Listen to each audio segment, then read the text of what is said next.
And so, good evening, everybody. Welcome to Series 2, Game Number 2. We are here tonight from Comerica Park in Detroit, Michigan, for what should be a fantastic contest. This Game 2 of the series between the Red Sox and the Tigers, the second of the three-game series between these two clubs. In Game 1, it was a pretty fun contest. Boston, unfortunately, was defeated by Detroit 5-2.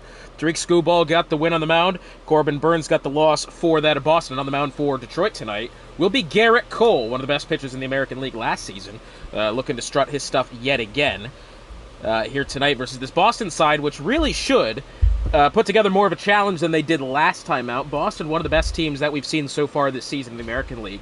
But I think Detroit definitely their first real true test. And it's going to be Pete Crow Armstrong leading off here for Boston, batting 187 to begin the season. Not been the best go of it for him to begin. Cutter high and tight, goes for ball one. Highlight of Pete Crow Armstrong's season so far, hitting that walk-off against Seattle in Game 2 of that series, of Series 1. Yeah, but since then, not much else positive to speak about. He does have 3 RBI in the season. Let's not get that twisted. But a 1-1 count here to PCA. Ooh, good curveball from Cole. That one in the dirt got PCA to swing. And it'll be 1-2 the count. Here's the 1-2. That one fouled off the handle. We'll do it again.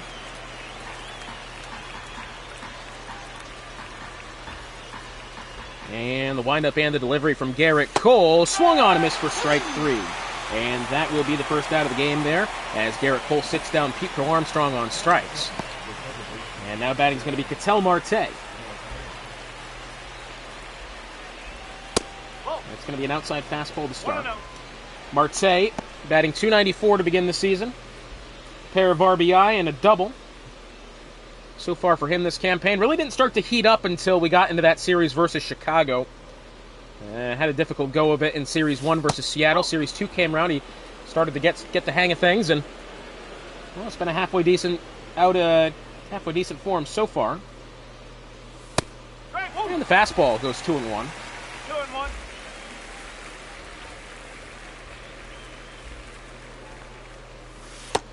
And the changeup inside. 3-1 count with Devers on deck. See if Marte takes a hack here. Yes, he will. Curveball hit on the ground right side into the glove of the first baseman, Freddie Freeman, and that'll be the second out. Rest of the order then for Boston. Coming up next, Rafael Devers at the DH. He's been on a heater recently. So is Alex Bregman, for that matter. Dansby Swanson at short. Jake Berger batting 6th. Wilyer Abreu batting 7th. Cody Bellinger batting 8th. Bellinger looking for his first hit of the season still. Ryan Jeffers rounding out the batting order. Jeffers actually batting 400 so far. But as we said, Cody Bellinger 0 for 12 to begin this season.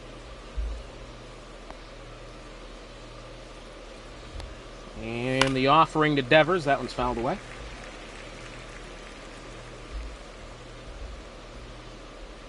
Devers with 4 RBI on the season and a home run. Nope, that's away. Hasn't necessarily been the best, most reliable as far as getting on base. Batting 4 for 14. 285 is a good average to have. But the hits that he does have has really been in the power category, that's for sure. 2-1 now. As Cole trying to pitch around a little bit here. That at least seems to be the initial sightings. Here's the 2-1. Cutter on the bottom edge, 2-2. Coming up next is Alex Bregman. I would think one of the best hitters in this lineup for Boston so far this season. Batting 6 for 16. At a .375, 2 extra base hits, 2 RBI. Hit on the ground, that's going to get through. Rafael Devers is the first hit of the game. Could even stretch that for 2, as Detroit has shifted wildly over towards right. And that is going to be a double for Rafael Devers. First extra base hit of the season for Devers, as that one was just kind of placed exactly where you'd want. Bit surprised that Detroit was shifted that far over to the right. Devers was able to take advantage.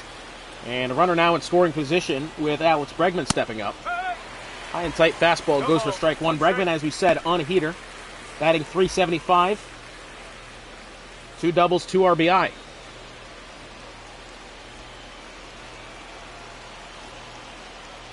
The 0-1 curveball foul.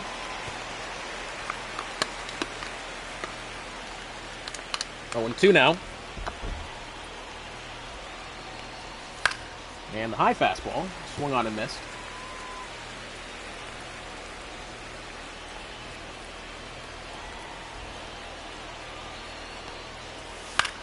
And that one foul as well.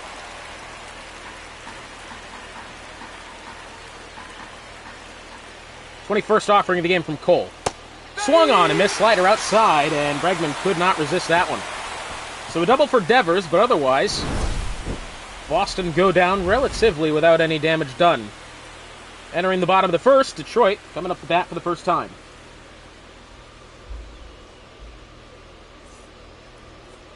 On the mound today for the Boston Red Sox will be Jacob deGrom. deGrom's had a couple of good games for the club so far, although I believe has yet to have a decision actually go for him here. I could be wrong about that. Don't quote me. Batting first for Detroit is going to be Tommy Edman. Edman had a fantastic game last time out. First 2 hits of the season, knocked in 4 RBI to boot, an extra base hit, and a home run. So far in the campaign for Tommy Edman. Here's the 0-1. Very similarly placed pitch there. Fouled pretty much off exactly the same as it was, 0-2.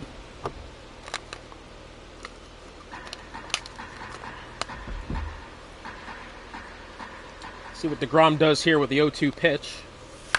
Inside, Edman wanted the swing. Got a piece of it.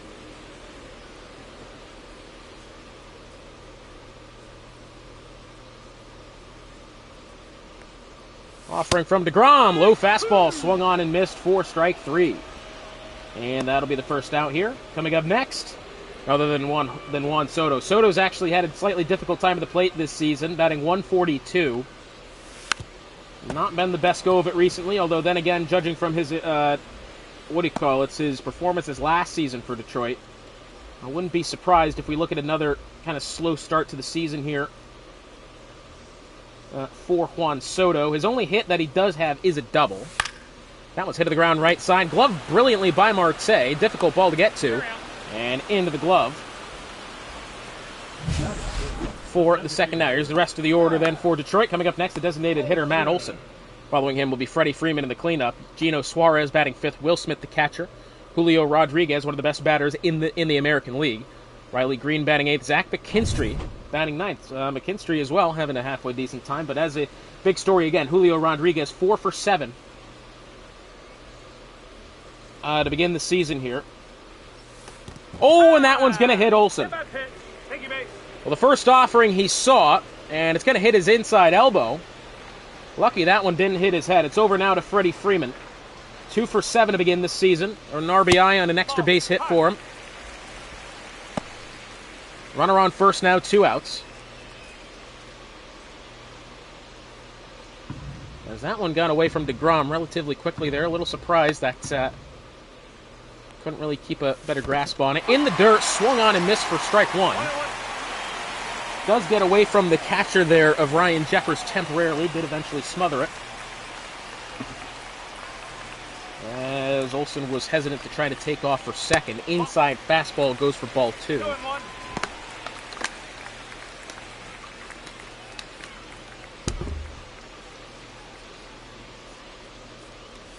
2-1 fastball finds the outside edge. 2-2. You know, I gotta say, it's been kind of a bell curve of opinion for me on these Detroit City Connects. At first, I really didn't like them, and then I'll get to that thought in a minute. This one's a hit into left center.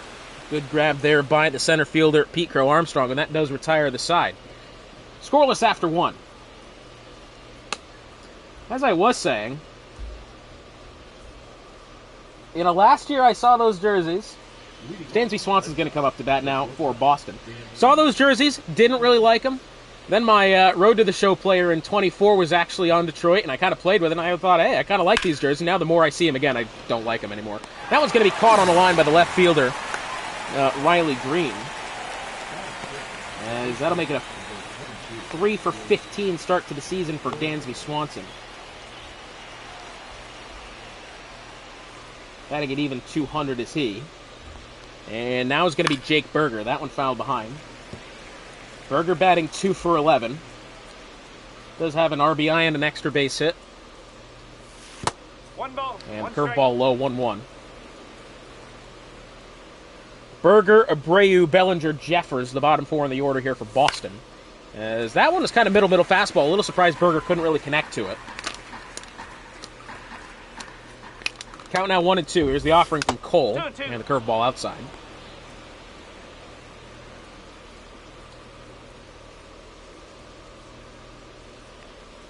Two and two. Good curveball. Berger swings and misses. And that'll be the second out. But I tell you what, Cole has been mixing it up really well. You know, he's throwing those fastballs pretty much any time he can, but then just when you think that you've actually kind of figured him out, he'll throw a curveball in there, he'll throw a changeup in there, and then you've really kind of swinging at it and hoping for the best, and that's exactly what happened there with Berger. But now it's over to Wilyer Abreu. Abreu batting 181 to start the season. Does have a double on one of those 2 hits that he does have. 1 ball. Cutter's going No to start strike. low. Coming up next will be Cody Bellinger, 0 for 12. Start to the season for Bellinger. It has not been a time for him. That one lifted in the air to the left side. It's going to be Green over for it, near and foul territory over in the corner, and that does retire the side. So 1-2-3 inning then for the Red Sox. Detroit batting next. And it will be on the mound, stepping into the box, Gino Suarez. Suarez batting 2 for 6 to begin the season. Got an RBI and a home run and a double as well. 2 hits. 2 things better than a single, that's for sure. Of course, Detroit, this is only their, I want to say, 4th game of the season. 0-1. They had the 2-game series in Series 1. That was against Chicago. They had the bye week in Series 2. Here they are back again in Series 3. So we still have really a lot left to learn about this Detroit side batting. That one lifted in the air to the right side, caught by Cody Bellinger in right.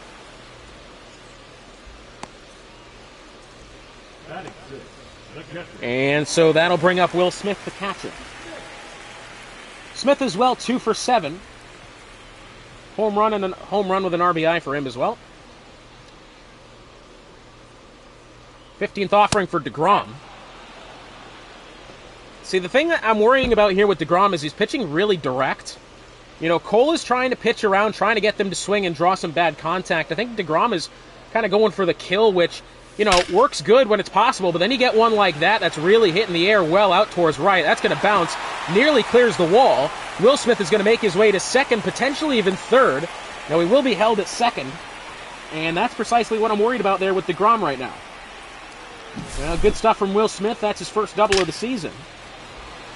And that'll put a runner on second with only 1 out.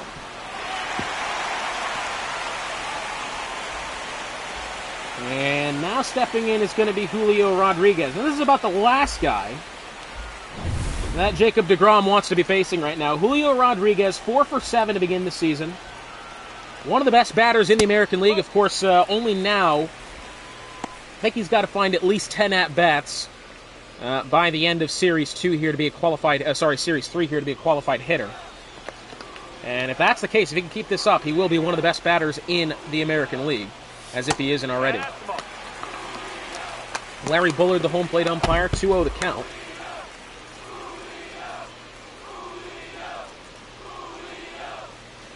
What's interesting about this game is that the Buchambi and Singy actually have some commentary lines based on the false umpires that the game provides. 2-0 count to Rodriguez. Slider kind of goes middle. A little surprised he didn't take a hack at that. 20th offering now for DeGrom. Runner on second, 1 out. So that kind of eliminates double play ball here, barring something ridiculous. Fastball apparently high, according to Bullard.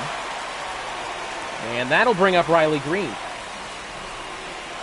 Should Rodriguez walk here? Let's see what happens. 3-1 offering. And fastball is going to find its way into the zone on the top edge. Count moves to full.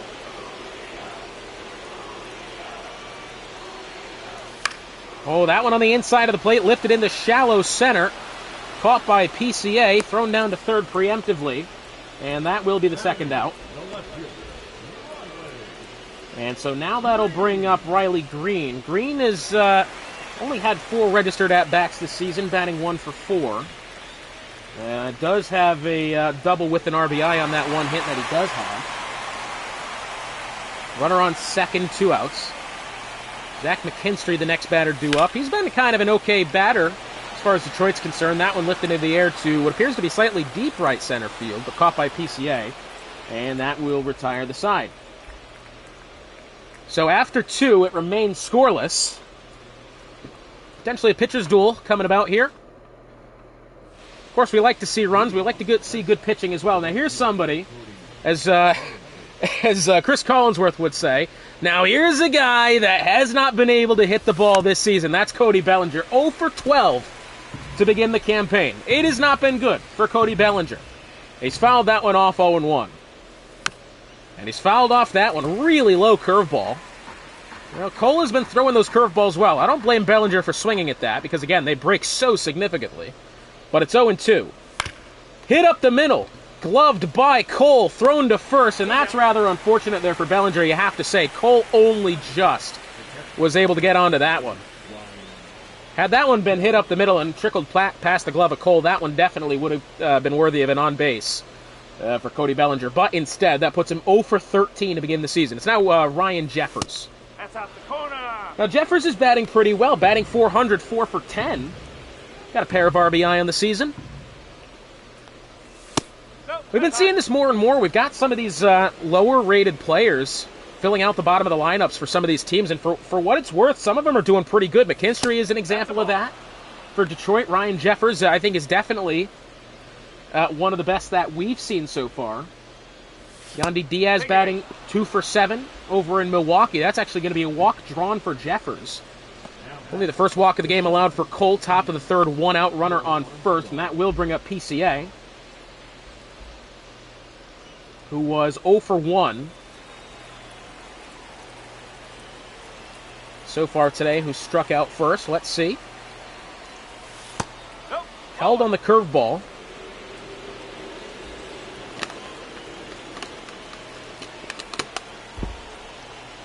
And the 1-0 from Cole. Inside cutter, swung on and missed for strike 1. Now, does Cole throw another inside pitch, or does he kind of go high and away? There's another inside pitch on the curveball. He's actually hit that pretty well. Back at the warning track, Soto's going to watch that one go. And Pete Crow Armstrong has his second home run of the season. And it's a 2-0 ball game as the Red Sox take advantage. Garrett Cole was starting to get comfortable, was trying to toy around with him as much as he could. And PCA, for what it's worth, that's not an easy ball to hit, but he did just that, and he did it well. Let's have another look. That ball was well on the inside of the plate, was able to swing on it, get good contact, and it makes its way over the wall in right field. Nicely done there. 2-0 ball game as Boston in the lead. Well, that one is smacked from Ketel Marte. It does go foul.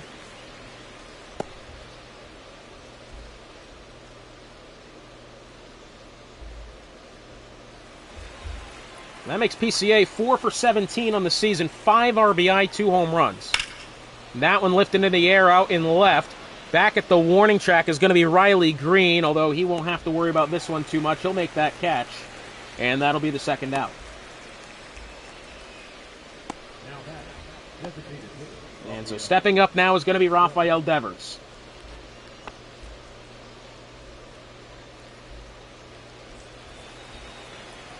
Devers 1 for 1 in today's game. That one hit well, but foul.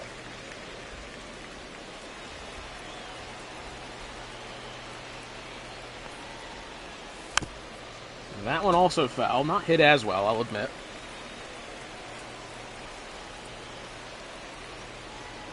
Oh, 0-2 to Devers. Inside slider. That makes it 1-2. What I will say is this. As much as this is a troubling scenario here for Detroit, I do have faith in their ability at the plate. You know, I think DeGrom has been pitching very direct right now. That's definitely an easier pitcher to play against. Okay. Cole's actually been mixing him up very well. You know, for what it's worth, PCA, I think, hit it just hard enough. 3-2 count to Devers. That one foul. Fastball top of the zone.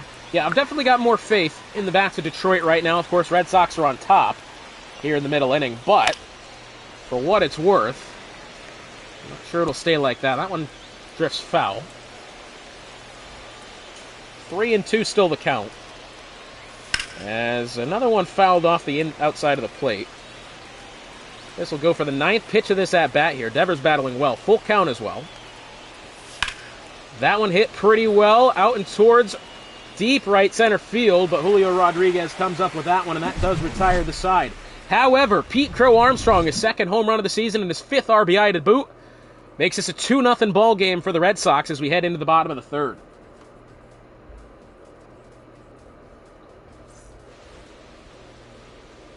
And so stepping in now is going to be Zach McKinstry.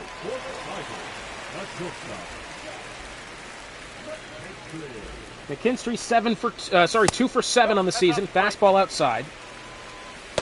Justin Slayton and Perez warming up in the bullpen for the Red Sox.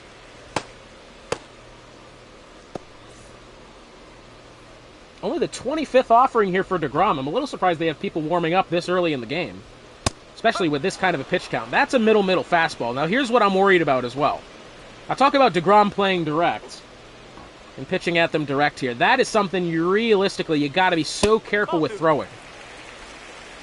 That pitch there from DeGrom has to be your opening pitch. You can't really throw that 3 pitches deep into the at-bat.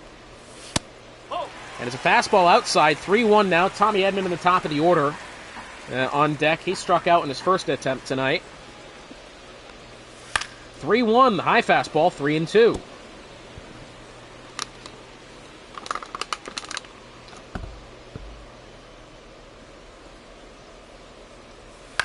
That one, kind of on the outside of the plate there.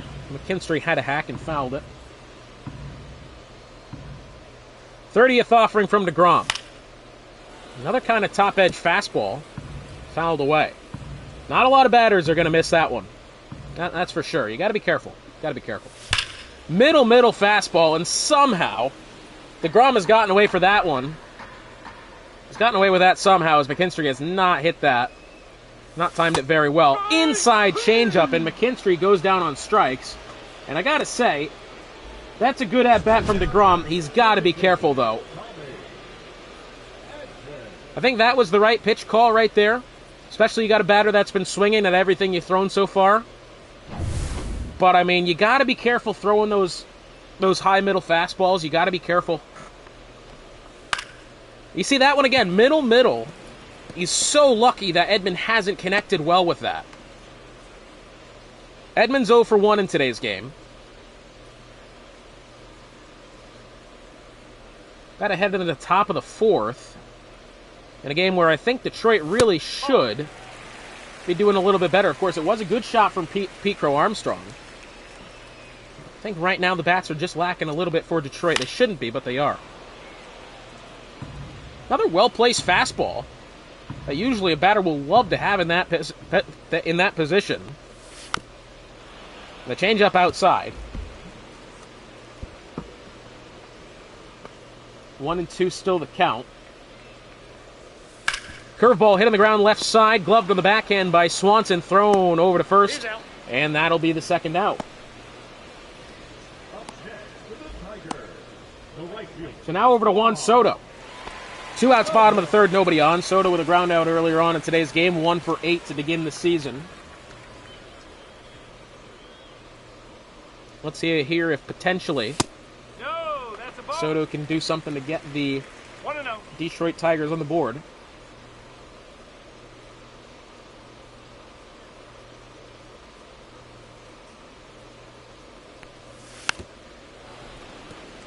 Kind of an inside changeup that time, 1-1 as it's fouled away.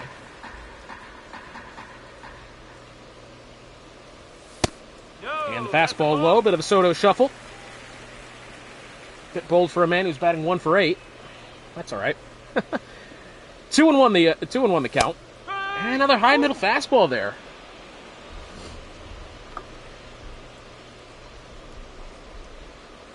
The 2-2 from DeGrom, inside curveball, swung on a miss for strike 3, and that will retire the side. Yep, I mean, I'm still worried about where DeGrom's putting him, but for right now, he is cooking. And the Red Sox are ahead in this one 2-0 heading into the top of the fourth. And who? John Brebbia? Who are these people, man? I have never heard that name in my life. Well, I mean, listen, you're down 2-0. I don't like that. I really don't. I think this game really shouldn't be putting on these relievers for no reason. Last game, we did not have a problem with this. Tyler Holton's warming up in the bullpen. 24 did not have this problem. These pitchers, good or bad, were seeing out the whole game, and honestly, I'd rather prefer that. Because I think into the top of the fourth inning, Garrett Cole, only on about 50 pitches, should not be getting taken off. That's ground ball through the middle on the right side. That will go down as a hit there for Alex Bregman.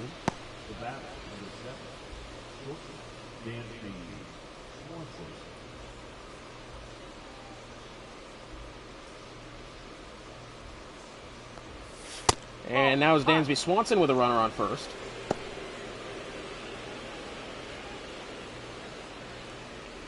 Swanson with a line out earlier in today's game. Runner on first, nobody out.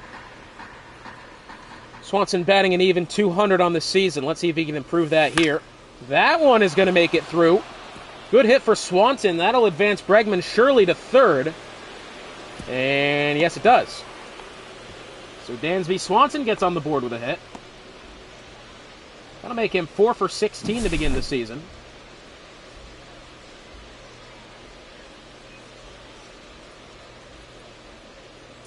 Yeah, just kind of routine stuff there for Dansby Swanson. Very good runners now at the corners with nobody out. Jake Berger stepping up, only batting 166. But a good position here for an RBI. If he can get bat on ball, and even flying out to right would be acceptable here. He is 0 for 1 with a strikeout today.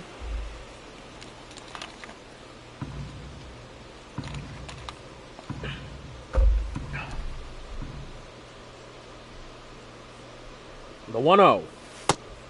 No swing from Berger. Kind of a slightly outside changeup there as far as the middle. I think that's still a swingable pitch there, but Berger has held on it. 1-1. And a high top edge fastball.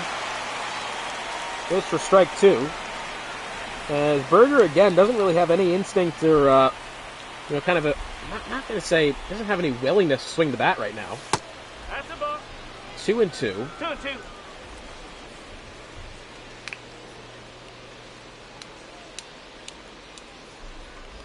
Two and two, the count to Berger. That one, I guess, is hit pretty well, but is foul. That's the sort of thing that'll score runs for this Boston side. This could go down as the first loss of the season for Detroit if they're not careful. Inside slider. 3-2, Wilyer Abreu on deck. This could load the bases. Full count to Berger. Swung on, lifted in the air, foul to the right side.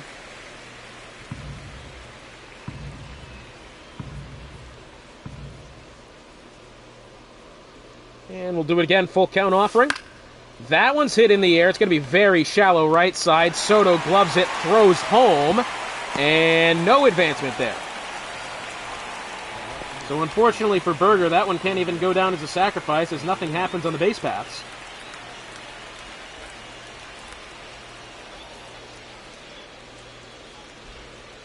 And that brings up Wilyer Abreu. Oh, that one's going to get away there. So that one got away from Will Smith. Somehow, Dansby Swanson was held at first. And the 1-0 to Abreu. No. And change up on the inside edge, 2-0. 2-0.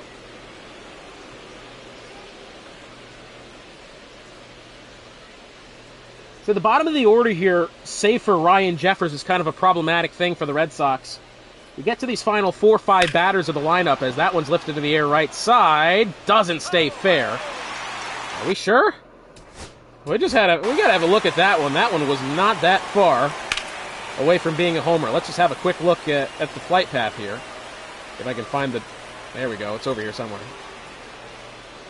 Did definitely go foul. Oh! Look at that. Only a couple feet outside the pole. Even hitting that pole is a home run. Wow. Okay. So 2-1 to Wilyer Abreu. Nearly had a home run and a 3-run shot to boot. And the changeup kind of down the middle there, 2-2. I was just saying, the bottom 5 in the order, save for Ryan Jeffers, is problematic for the Red Sox. Swanson batting .250. Berger batting .153. Bellinger, nothing. Abreu, .166, and that's prior to this at-bat. And, of course, Jeffers batting .400. 3-2 to Abreu. Oh, and a called strike 3 in the bottom edge by Larry Bullard. I'm not sure about that one. I'm not going to lie. I think technically it is a strike. But judging by the consistency of the umpire that we have seen today, I'm not really sure that that one should have been called. So, you want to talk about unlikely. Bellinger, who's 0 for 13 this season.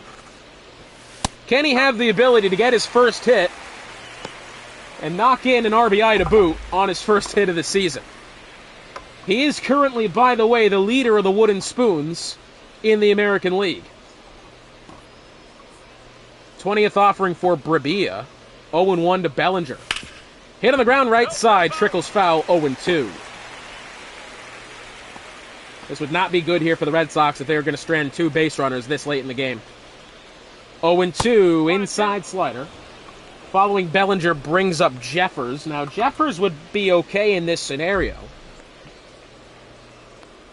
1-2 in the dirt. That one's going to get away from Bellinger. Dansby Swanson held it first. Of course, no advancement from the runner on third. 2-2 still the count. 23rd on the way. From this pitcher in question, can Bellinger do the unthinkable? No, he cannot! Just when you hope that he can do the unthinkable, he does the totally predictable and strikes out. And the Red Sox strand 2 runners very late on in the game. And that brings up Detroit. Wow. You just hate to see it for Cody Bellinger. But God almighty, these are things you got to be doing correctly at this stage in the game. Foul. Matt Olson 1 for 6 to begin the season. 44th offering from DeGrom. It's an inside curveball, 1-1. 1 ball, 1 strike. I'm genuinely wondering why Cody Bellinger, as that one's lifted in the air to the left side, it's going to be gloved by Abreu. Yes, it will. Genuinely wondering why Cody Bellinger still has a place in this lineup for Boston. 0 for 14 to begin the season. It's an unthinkable start for a player on a team that is amongst the contenders for being top of the American League. Even then, I mean, a lead at this stage in the season, if you can build yourself out a good advantage. Because remember, after Series 6, it's just one-offs between all the teams. Hit on the ground right side. And we get a word from the Red Sox manager, Cowboy. But that will be officially the end of the season, or at least for now, for Cody Bellinger, leader of the American League Wooden Spoons at 0 for 14 to begin the season. Curveball kind of hung there from DeGrom. Again, kind of lucky that they're not hitting the ball right now. It's worrying how just willingly DeGrom is kind of putting these over the plate right now, and for Detroit to not be taking advantage of him. 2-2, that previous offering in the dirt. Here's pitch number 51 from DeGrom. Swung on and missed. Freddie Freeman swings and misses. And that'll be the second out. 4th strikeout of the game for DeGrom. And that brings up Geno Suarez. Suarez 2 for 7 to start the season. It's been a good season for him so far. A player that Furch kind of took the risk on putting in the lineup. Oh, well outside slider, 0-2. 0-2.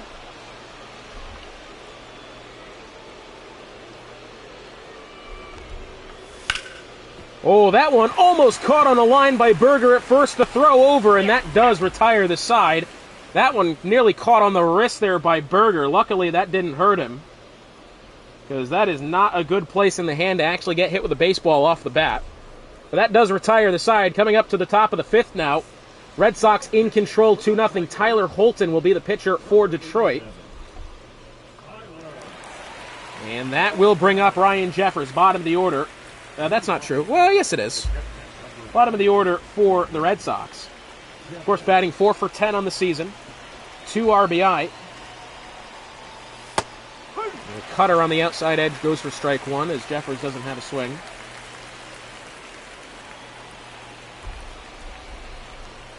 And that one check swing. Cutter finds his own anyway, 0-2.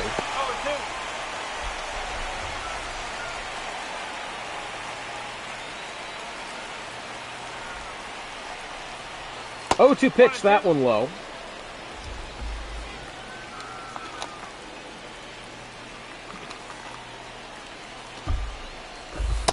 And that, whoa, Larry Bullard. Might want to check his prescription there. That one was well over the plate, and he has not called it. That one, in fairness, was outside. 3-2 the count. But Pete Crow Armstrong, who's already homered in this game, he's on deck. Oh, that one hit on the inside of the plate, gloved and thrown over to first, and that will be the first out. That'll make Jeffers 4 for 11 to begin the season. Not bad. That puts him at a .363 average. Heading into Game 3 of this series later in the week. Pete Crow Armstrong, as I said, coming up now. PCA 1 for 2 in the game, 4 for 17 on the season's got 2 home runs and 5 RBI. Currently leads the Boston Red Sox.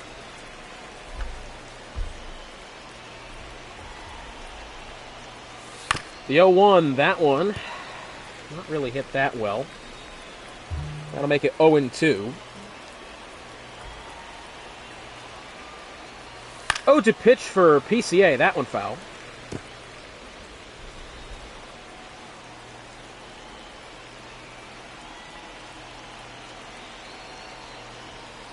And that one is well foul.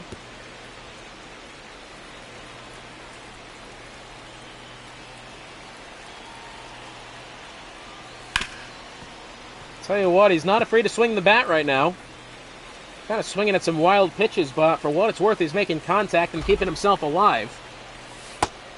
Check swing, points over to third, and he's gone around. Well, Shall we check the replay on that one? Because I am not convinced that he's gone round on that. That is... Well, did he foul it off? Well, okay, now let's go over to this. This is... I actually kind of like doing this. Let's go over to the camera of the umpire. And... Well, yeah, I think that's borderline, but he has gone round, hasn't it? Close call there, but that is the second out, I think, rightfully. Ketel Marte due up now.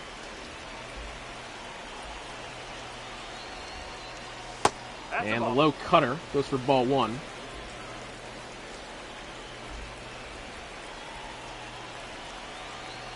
Marte 0 for 2 in today's game. Fastball on the inside edge. 1-1. As Tyler Holton, for what it's worth, has actually pitched a halfway decent outing here.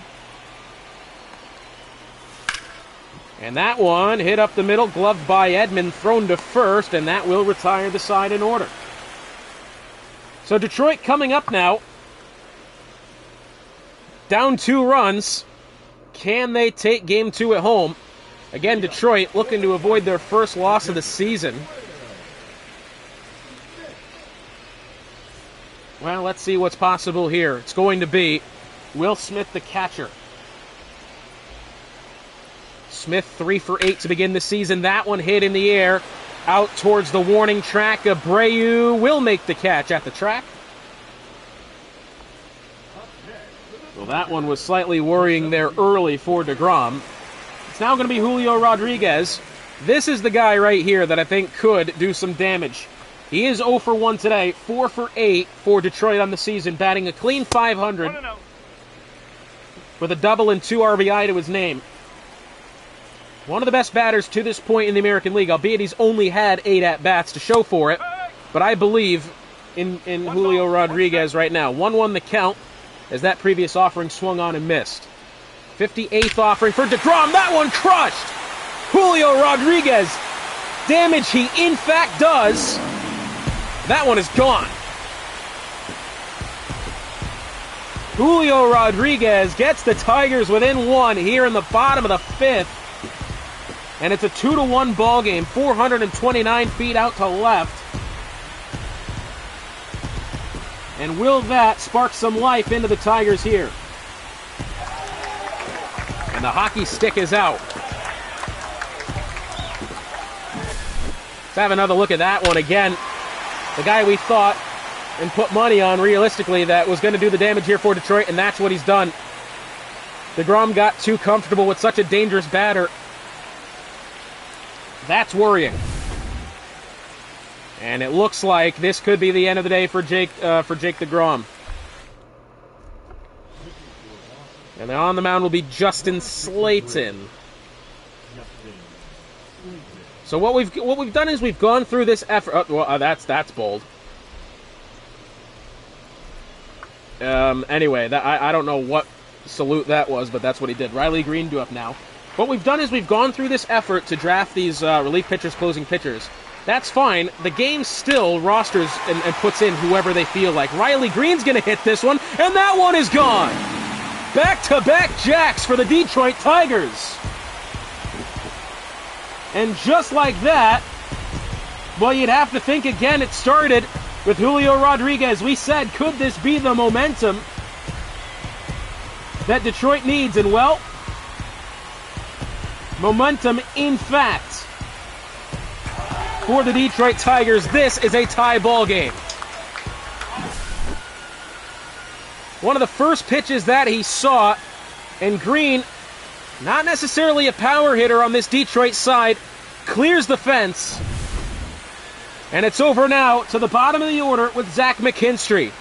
Nobody on, one out, inside cutter swung on and missed. No ball, one strike. Keep in mind as well, if this game does go to extras, keep in mind who the final out of the inning will be for each side. Hit on the ground, right side, gloved by Berger on the foot race, and he does make the play at first. And that'll be the second out. So now back over to the top of the order with Tommy Edman. Edman has already homered this season. He did it last game. Could this as well be the moment for Tommy Edman, who had a slow start to this season, and still realistically does? He's only 2 for 10, but the 2 hits that he does have are very crucial. Foul behind 1-1. So I believe for Boston, that one's hit on the ground, chopper to third, gloved and thrown, and that will retire the side. Edman will be the runner on second for Detroit. I believe for Boston it'll be Ketel Marte. Julio Rodriguez. And then following Riley Green. The Tigers were down 2 to begin this 5th inning. They exit the 5th inning. Tie game. And Rafael Devers is the batter stepping up here for Boston. Ketel Marte on second. Tyler Holton still the pitcher for Detroit. First offering to Devers. It's an outside sinker for ball 1. Following Devers will be Alex Bregman. Devers has a home run and 4 RBI plus an extra base hit this season. That one lifted in the air out to deep right field. Soto at the track will make the catch. Will there be advancement from Marte? Yeah, I would believe there is. The throw headed home. Well, Marte does get to third. So a productive out then from Rafael Devers. 1 out runner 90 feet away. Alex Bregman stepping up.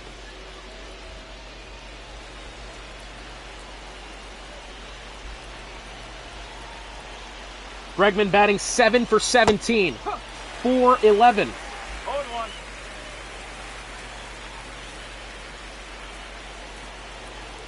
Runner on third, 1 out. That one's going to be hit clean up the middle. Alex Bregman has an RBI.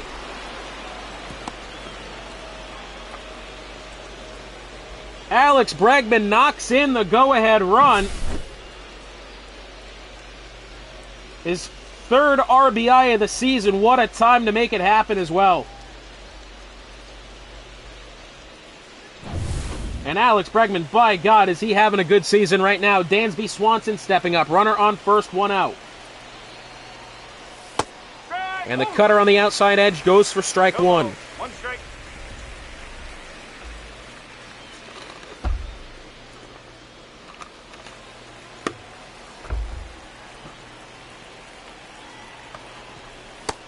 And the changeup outside. Olson and Jack Flaherty warming up in the bullpen for Detroit.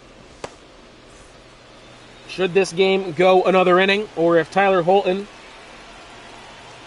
accidentally craps the bed more than he has. Sinker on the bottom edge. Now that one has been called a strike by Bullard. 1-2. That one foul behind. Still just the one out.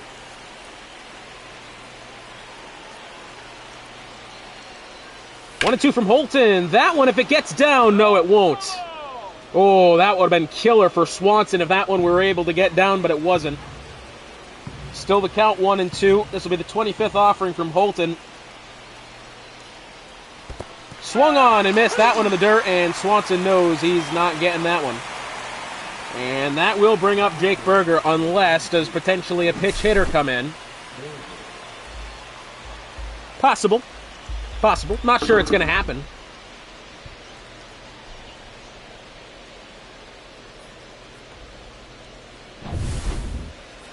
And Jake Burger steps up. That one lifted in the air.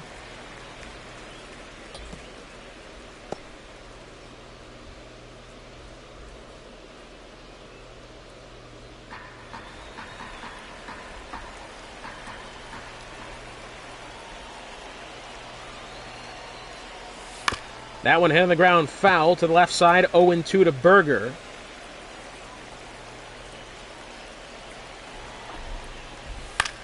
That one fouled behind. Runner still on first, 2 outs. 0-2 the count here to Jake Burger. Inside.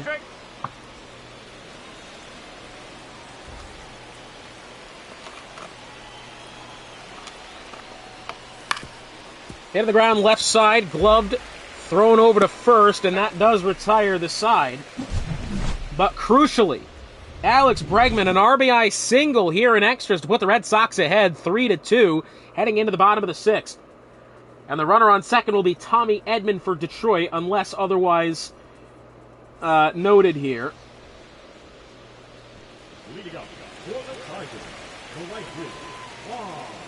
Juan Soto stepping in the box here for the Tigers. Go-ahead run. Stepping in the batter's box. Tying run on second. First offering. That one nearly gets Soto on the way past. Lucky for Slayton that didn't hit him.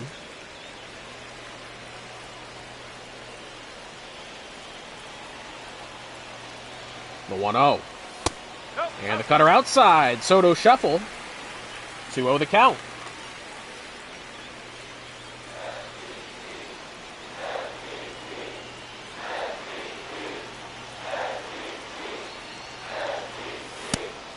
Cutter down the middle. Soto does not have a hack at it. He was expecting ball 3 there. That didn't happen. Oh, that one's hit pretty well from Soto. Out into deep right field. That one bounces in front of the wall. That will at least score Edman. Soto slides into second. And this is a tie ball game.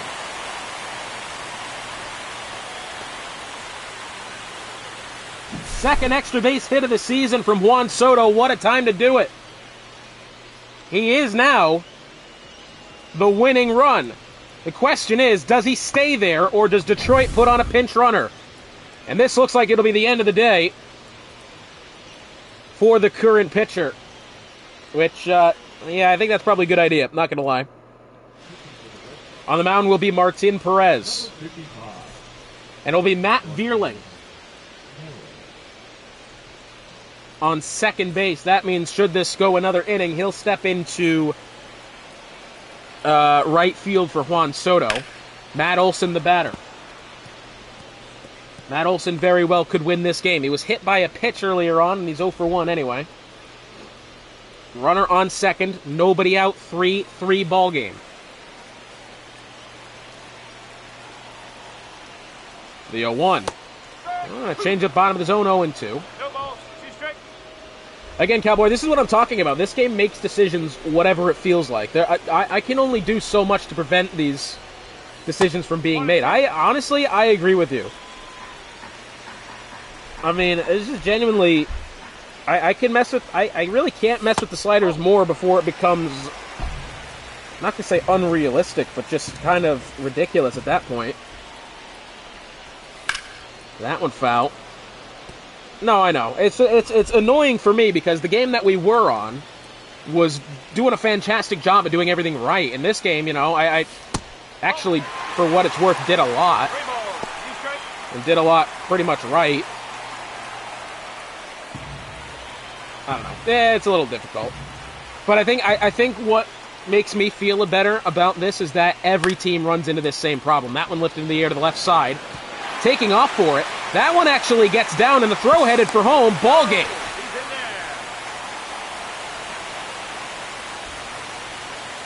in there. And Matt Olson gets the walk-off here. And Detroit is going to take this one.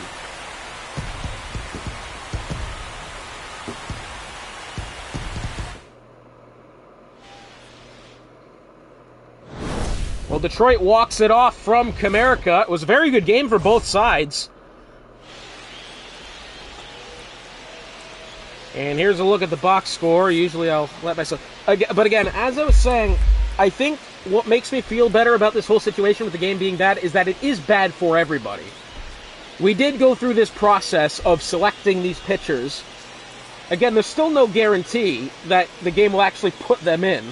However, everybody deals with this as well. So it's kind of like, I don't know, it's not ideal, but at least it's not ideal for everybody. So Justin Slayton will actually go down with the loss. Holton picks up the win. Pete Crow Armstrong, I think, definitely one of the players of the game. 2 RBI for him.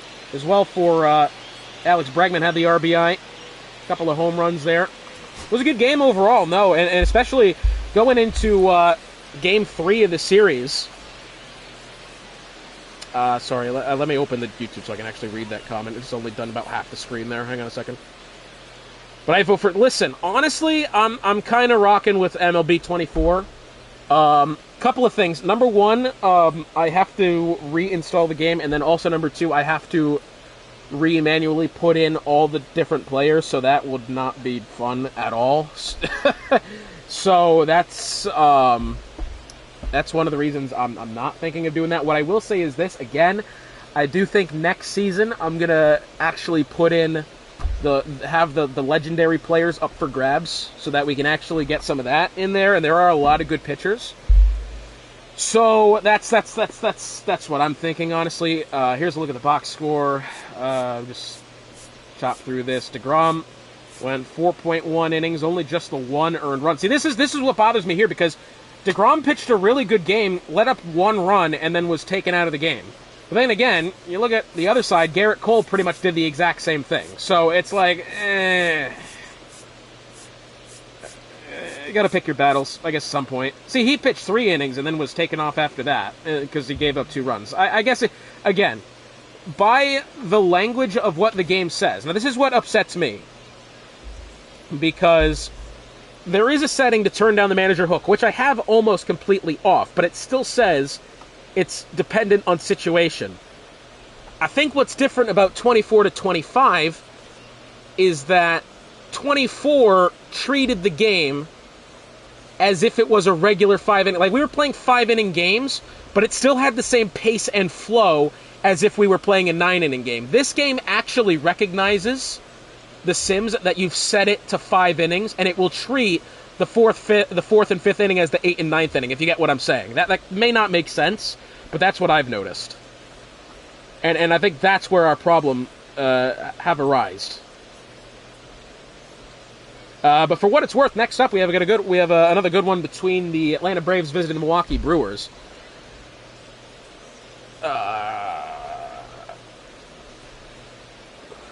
And then I don't think I'm going to let Boog Shambi take over on the next. I think I'm going to stick with this. Yeah, Depends on how tired I am a lot of the time. It's not even 10 o'clock yet. I'm doing pretty good. So I think for what it's worth, I am going to stay on the call for this next one. Let me just update the standings real quick. So that puts Detroit 4-0 on the season. I think for what it's worth, having the Red Sox only played 6 games, or have played 2 games more than the Tigers, I'm hesitant to actually do the thing. I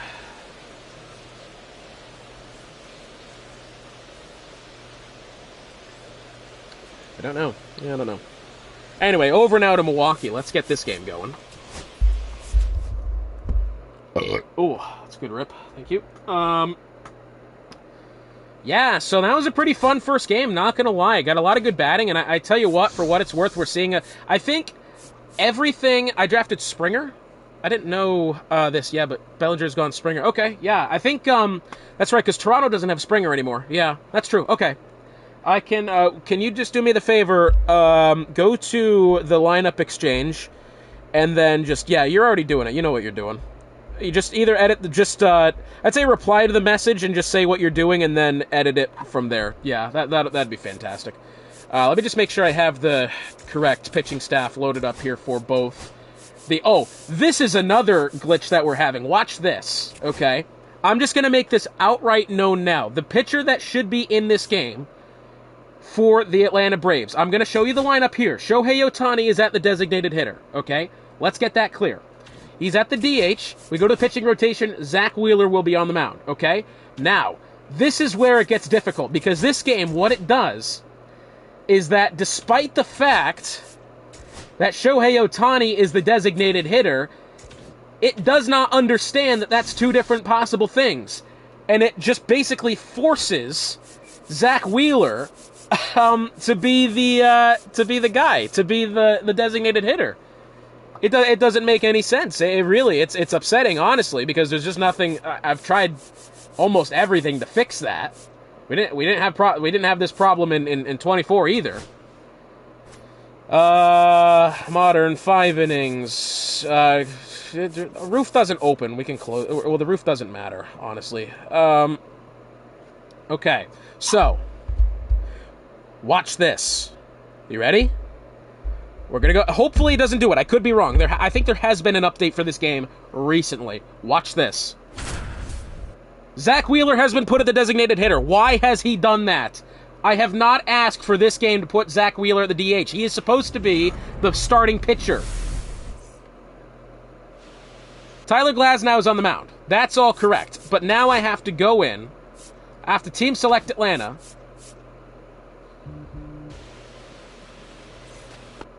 I'll have to make a substitution. Can I put Shohei Ohtani, do it manually this way? I'm not actually sure that I can. No, because Ohtani's in the bullpen. Oh, this is ridiculous, man. This is another thing I do not like about this game. But that puts Pete Alonso at the DH.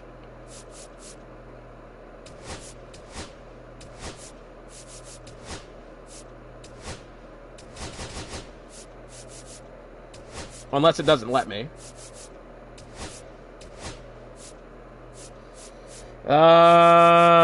This is so painful. Okay, can we try this? Pete Alonso. Nope, it just refuses to do it. I don't know what else to do. It does this every time Zach Wheeler is supposed to be on the mound. Zach Wheeler will be on the mound. That's not the issue. The issue is that Shohei Ohtani, they don't let him... They force Zach Wheeler to be the two-way player, which he shouldn't be. Okay, anyways, Tyler Glasnow starting things off here. Glasnow has not had a good season to this point, and he really didn't last season either. Yeah. Kind of a surprisingly not good pitcher for Milwaukee last season.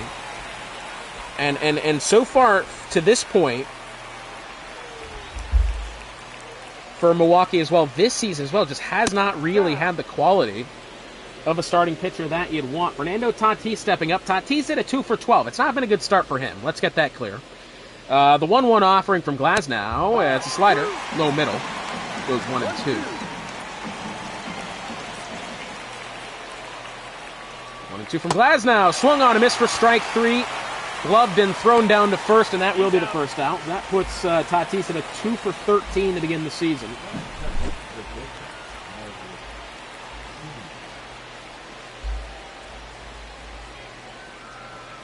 And so that'll bring up Marcus Semien. Semien's been a good batter so far for Atlanta. I say that he's got a home run and RBI, only 2 hits. 2 for 9. Slider outside. 1-0.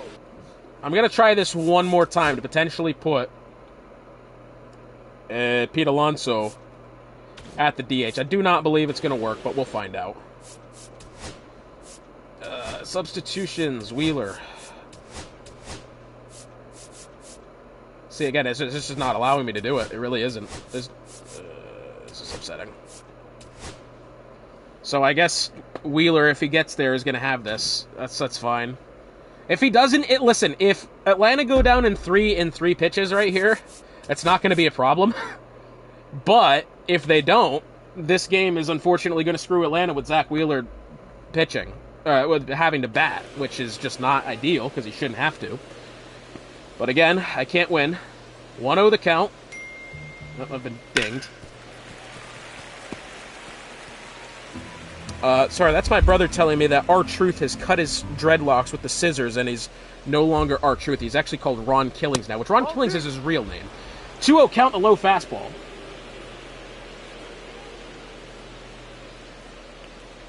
That's an important notice there. Thank you, Brock, for that. 2-1. That one is crushed! Marcus Semien. See you later.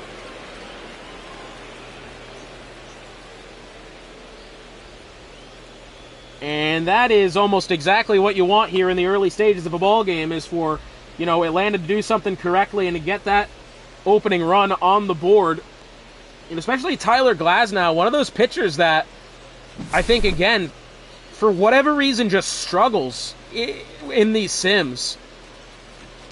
Milwaukee got their first win of the seasons last time out, and I think realistically, we might be looking at another loss here if this trend continues. What I will say for Glasnow is that as a pitcher, when a batter takes an early hack at you and gets you deep like that in the early goings, you still have time to kind of regain your composure and to be able to get yourself back in order. Although, however, you got to deal with Aaron Judge coming up next. That's the only other problem. So Marcus Semien goes yard.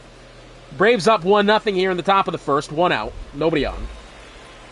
Judge batting .333 to begin this season. He's got a pair of doubles and a RBI to his credit this season. Fastball, that's going to be called a strike.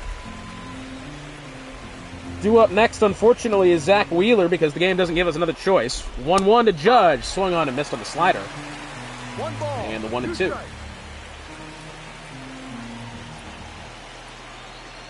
1-2 outside. 2-2. Well, hey, for what it's worth, if Aaron Judge gets on base here with a walk, Wheeler could lay down a bunt and actually get his first hit of the season. Well, that one, unfortunately, is going to be a low curveball that Judge takes a swing at.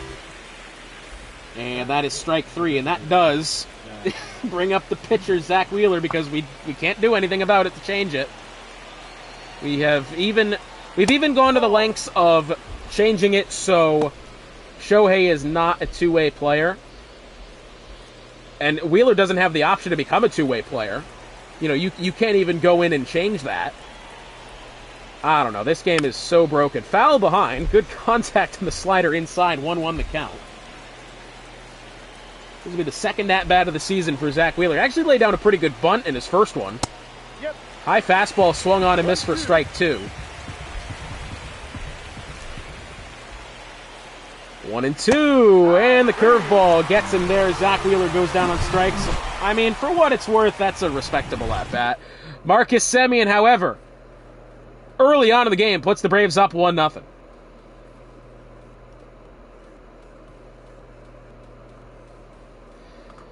And so on the mound then. Oh no, and then it's put Shohei on again. What are we doing here?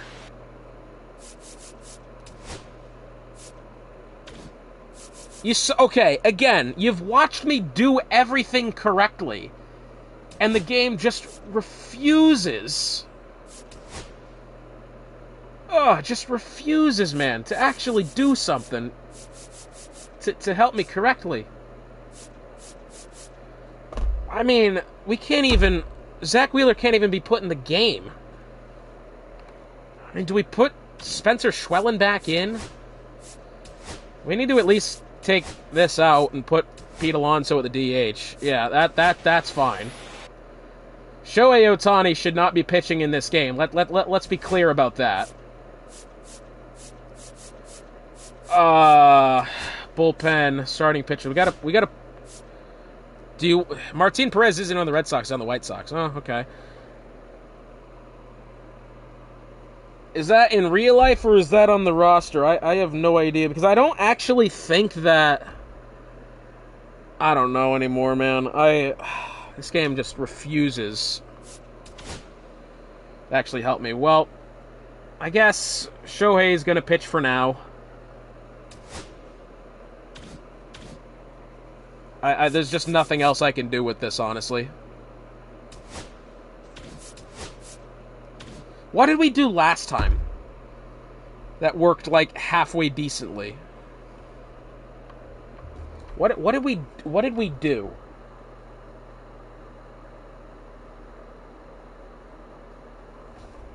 What did we do last time that made... I mean, it's too late in now, right? I mean, the Braves are up 1-0. I can't just stop the game now.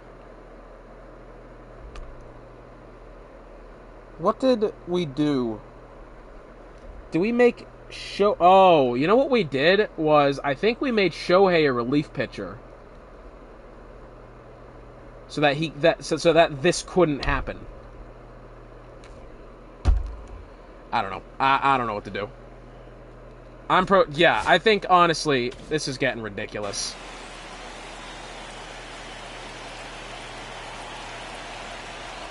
First offering from Ohtani, who should not even be allowed to be pitching this game, but I have no choice. Bo Bichette stepping up. I mean, it's not like it's going to matter here. Bo Bichette, 1 for 14 to begin the season. Batting .071. Foul. I think what's interesting is that about Bichette is his rating has taken quite the hit this game. He's only like a 78 rated in this version of the show. He is not, what do you call it? He's almost not even worth rostering. Fastball high, swung on and missed. And that'll be strike 3. That makes Bichette 1 for 15.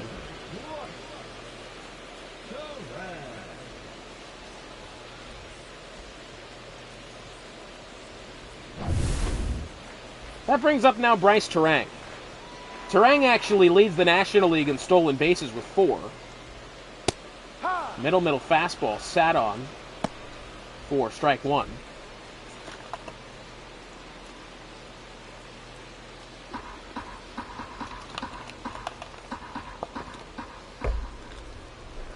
The 0-1. That's a pretty good knock there for Turang, and that one's going to get down.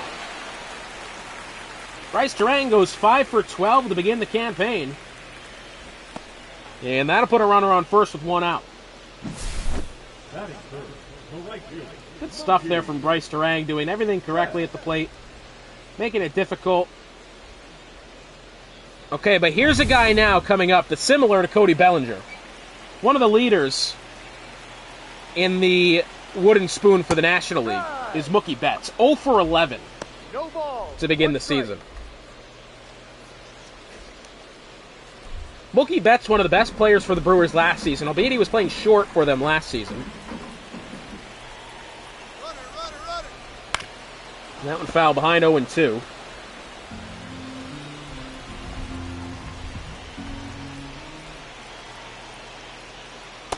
Going to Betts. Looks at that one.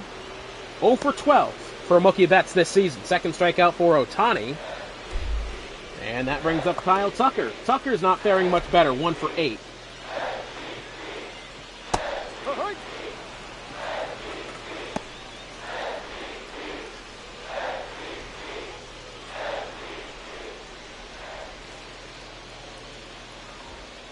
Checks over to first. Turang back in time.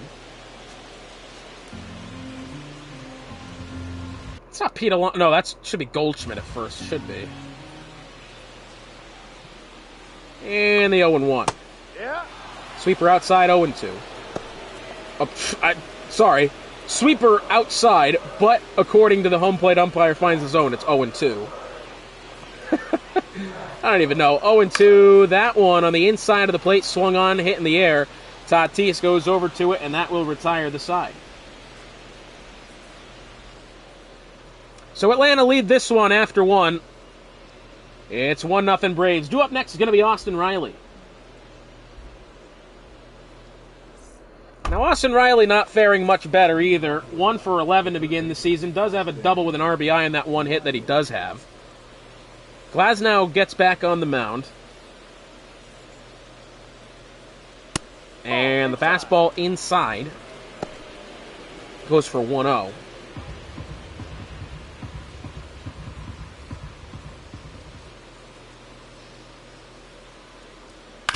That one's going to be hit up the middle. Quite the shift defensively there by the Brewers. Thrown on down to first. And that is the out.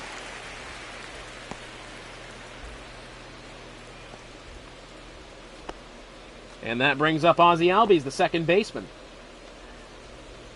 Let me read that comment. I didn't see what it said. First offering to Albies. Fastball down the middle. Perez isn't on my version of the game. I have updated rosters.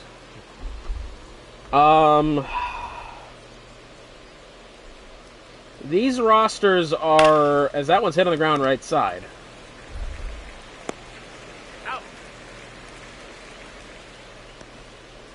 Trying to think if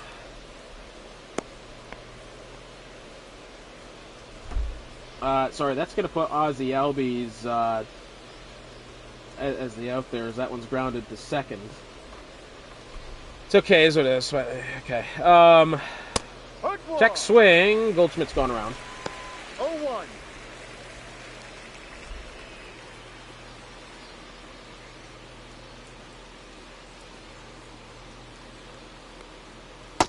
And the curveball low. It's going to be 1-1.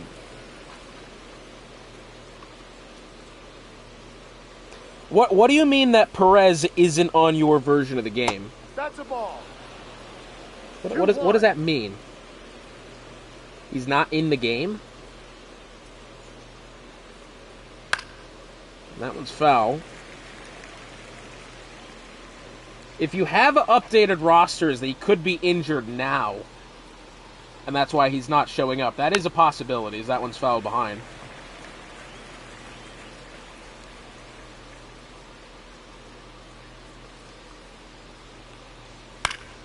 That one's hit in the air to shallow left. And that'll be caught on the outstretched hand by, I believe that's Luis Robert Jr. And that does retire the side. Two up next, Josh Young, Christian Walker, and Yordan Alvarez.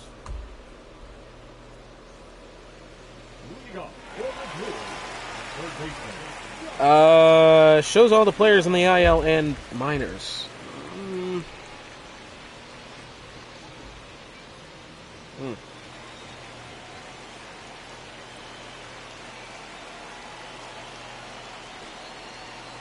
Ball. So let me get this straight. That isn't a player you've selected, but also isn't on the team 2-0. right now, but is in this save. I don't know. I'm just trying to dissect because I don't I don't know. This fucking thing is so ridiculous. Even FIFA wasn't this bad, man. I swear to God. Honestly, we should just go to NHL. And I don't even play the NHL game. I don't know nothing about hockey. But that feels like it'd be less ridiculous than this. In this game, I do not know what they have changed in this game from 24 to 25 to make this so difficult to work with. I really don't. 3-1 count. Offering from Ohtani. Fastball. High, but called a strike. A little surprise there. Josh Young batting .333, 4 RBI on the season for him. 2 home runs as well. Inside of the plate, sweeper swung on and missed for strike 3. Third strikeout of the game for Ohtani. That brings up Christian Walker. Down to the ground left side.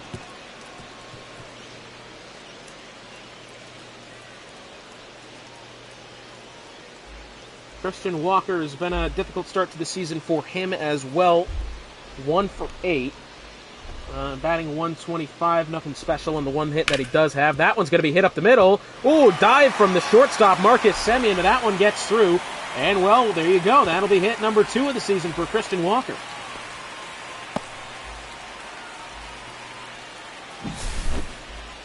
Just a routine base hit there, nothing more, nothing less. And that'll put a runner on first with only 1 out. Yordan Alvarez stepping up to the plate now. Yordan Alvarez, 0 for 10 to begin the season. No ball. Worries me about this Milwaukee side is that they have a couple of really good batters. Bryce Terang comes to mind. Josh Young is doing pretty well. Adley Rutschman definitely. Yandy Diaz I'd even throw into that mix as well. The other batters are just doing so poorly.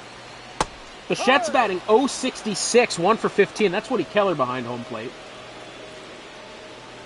Bichette 1 for 15. Betts 0 for 12. Alvarez, to this point, 0 for 10. I mean, that's about it, really, but still, I mean, that's poor.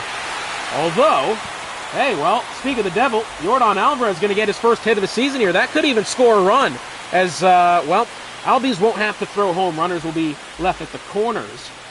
But Yordan Alvarez with his first hit of the season.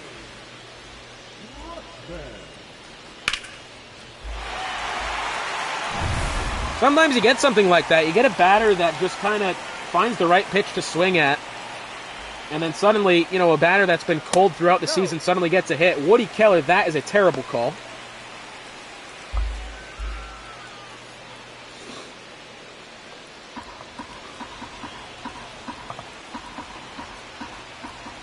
Adley Rutschman, the batter. Got a home run and an RBI this season. That one struck well, but foul. Nearly 100 mile an hour off the bat into the bleachers on the right side. 1-1 the count, runners at the corners. That one's going to be in the dirt. And I believe, nope, doesn't appear that Alvarez is taken off from first.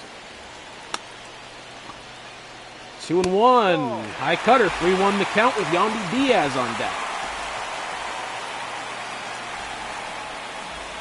Yandy Diaz, at least last season for the White Sox, is one of the best base hit players that we saw.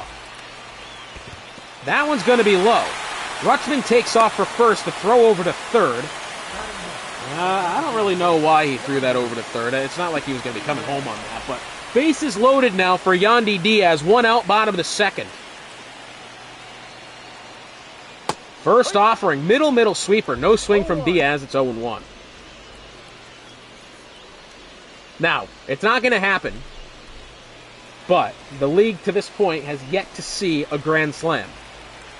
It's not going to happen, because I'm either jinxing it or Yandy Diaz is just not going to be the man to get it done. Just floating that out there. 30th offering from Ohtani in a game he shouldn't be pitching in.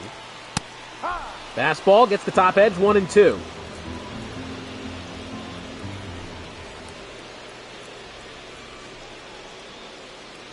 And the sweeper low and away. 2-2 the count.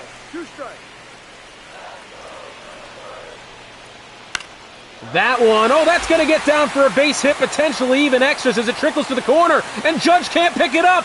Rounding third, headed for home, potentially 1 or even 2 runs. And 2 runs will score for Yandy Diaz, who makes his way to second, and a 2 RBI double. It's a 2-1 ball game as Milwaukee is in control, and Bo Bichette is the batter at the plate. Cutter finds the zone 0-1. As we said, one of the best base hit players that is in this league. Definitely last season, definitely now. Roman Anthony, let me tell you something. So, if you don't know, as that one's hit on the ground, that one's going to get through. Bo Bichette's going to have a base hit and an RBI to boot. So, the interesting note on that one. Here's what I have to say about Roman Anthony. That particular night, Saturday night, I have a camera job working for the AA affiliate of the Toronto Blue Jays, the New Hampshire Fisher Cats. Our pitcher throws a no-hitter, and that was the second most important thing to happen behind Roman Anthony's grand slam that eventually got him called up. And by the way, I'm happy to see that. I really am. I think, you know, a team that at least in real life, definitely needs an injection of life, and they've absolutely got it. You know, I think, unfortunately for Abreu to be hurt, but that is the circumstance it took Roman Anthony to be able to be called up.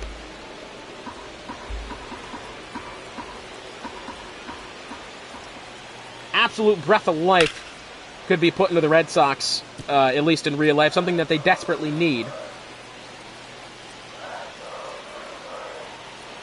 Runners at the corners, one out. That one could even just be a little bit of a blooper over the head of Ozzy Albies, and yes, it is! Bryce Terang's going to get a base hit, potentially even a run will score, and somehow the run doesn't actually score. I don't know how that didn't happen. But that will load the bases again.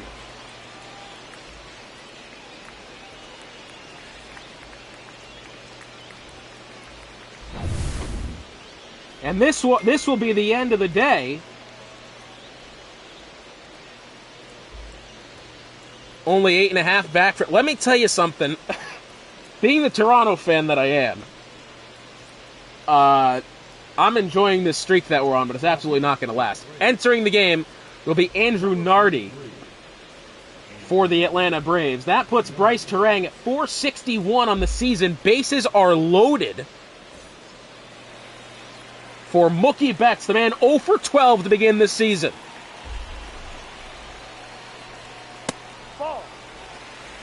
I think, honestly, for what it's worth, as far as the Red Sox are concerned, they are incredibly lucky that the Orioles have just taken an incredible fall from grace. I do not understand how far and how quickly... If I look at the AL East right now, hang on, I haven't actually looked at these standings in a couple days. The Yankees on top, Rays and the Blue Jays both 4.5 games behind, the Red Sox 8.5 games behind. How the Orioles have fallen off the face from the earth from a couple years ago being a team that you could say, hey, this team could win a World Series in a couple of years. Suddenly that's not possible anymore. AL East, I think, absolutely is wide open. I think Tampa Bay's having a hell of a year. Whether or not that stays is definitely got to be a bit of a question. Toronto, I think, could absolutely be said the same way.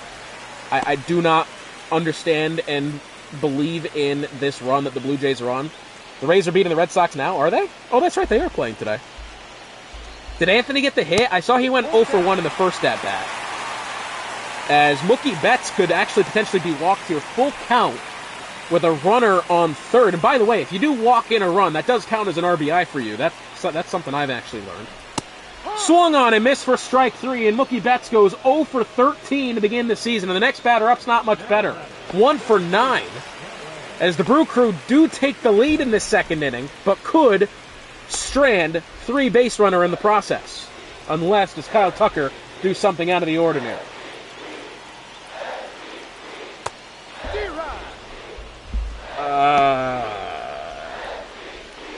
Let me tell you something. Oh, bottom of the 9th, yeah. Oh, it says top 9. Can I just say this as well? As I do look at the thing here for the Red Sox. Slider low, that'll go 1-1. Roman Anthony has been walked. He does not have a hit yet. Marcelo Mayer. Now, there's a guy I did not expect to do anything at all, ever.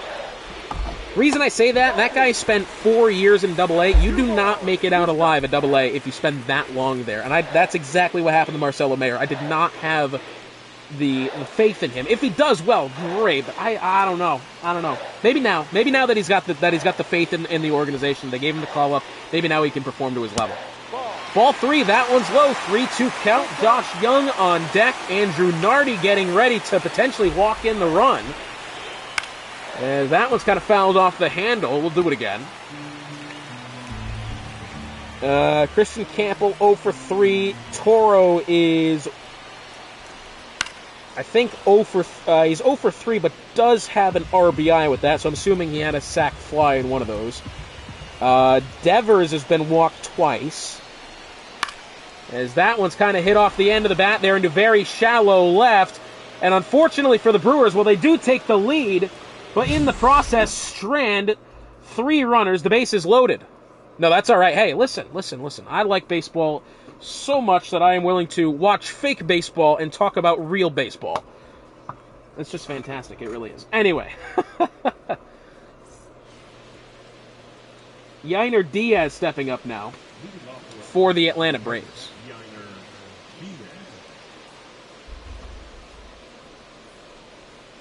And the offering from Glasnow. Outside corner. Cabrera and Koenig in the bullpen warming up for Milwaukee.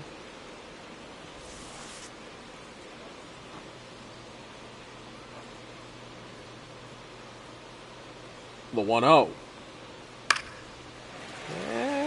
Top of the zone fastball fouled away. Dude, Ceddanne Rafaela, what a guy he is. Did not expect him to take off as much as he has. That one foul as well from Yainer Diaz. Second bottom of the order here for the Braves.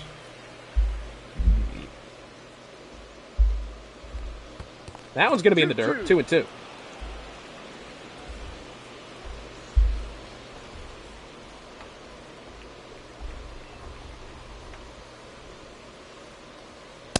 He's been fun to watch. Fastball on the outside edge. Goes for strike 3 for Yainer Diaz, and that'll be the 4th strikeout of the game for Tyler Glasnow. Yeah, I tell you what, I'm really excited for this this Red Sox, the youth and talent that they have in that organization. It's up and down the board.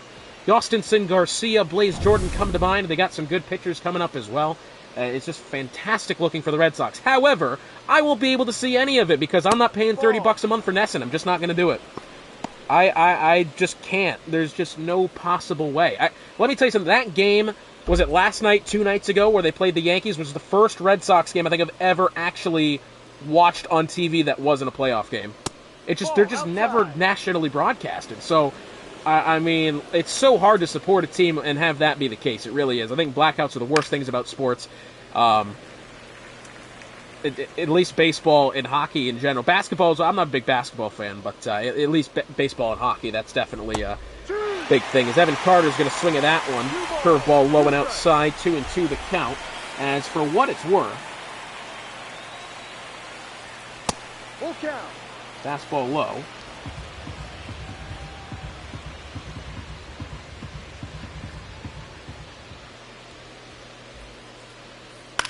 That one popped into the air. Down here, they're always broadcasting when they play the Yankees. Oh, not caught there. Really, is that right? Oh, really? When they play the Yankees? Well, that makes sense, actually. I mean, that's a big rivalry. That one lifted in the air, out to the left side, over towards it, and caught by the left fielder. So that brings up Fernando Tatis. Tatis, again, struggling at the dish so far this season. First game all year, been able to watch. Hey, I believe that, man. It's not easy.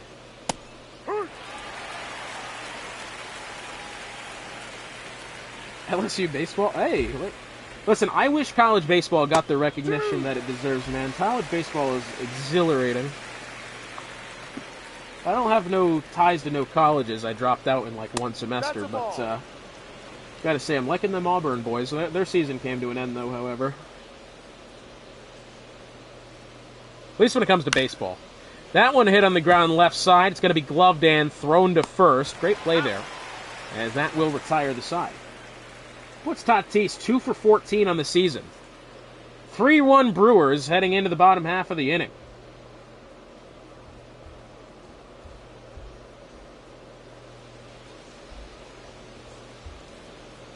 So that will bring up Josh Young. Now, Josh Young, for this Brewers team, has done quite well.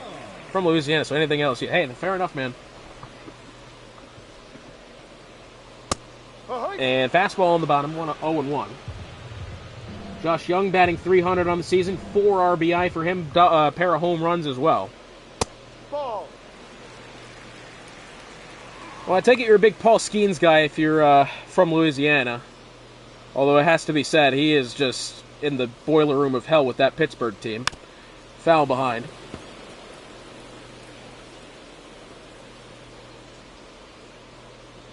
And the 1-2. That one, oh, it is fair. Wow, and I think that one definitely landed on the line. Josh Young is going to be able to make it to first safely. That'll put him 4 for 11 on the season. We got to take another look at that when we can, because that one only just made its way fair. That one, on the line. Wow. Yep. Tell you what's a shame there was no runners aboard. That one would have absolutely scored somebody. That brings up Christian Walker, batting .222 on the season, 1 for 1 today. Runner on first, nobody out. As that one is pulled left. Yeah, I think it's difficult with Skeens, right? Because I think if you're brought in to be the face of the organization, you can't be wanted to be traded, this early in your career. The problem is the Pittsburgh Pirates haven't done anything to help him, and that bothers me a lot. You got a pitcher that good. As that one's going to get down as well. Christian Walker hits that one over to the corner. That could absolutely score. Young from first, gloved by Judge, thrown on down to Goldschmidt. And the throw headed home, and Young is sliding in there safely. Christian Walker has himself an RBI double.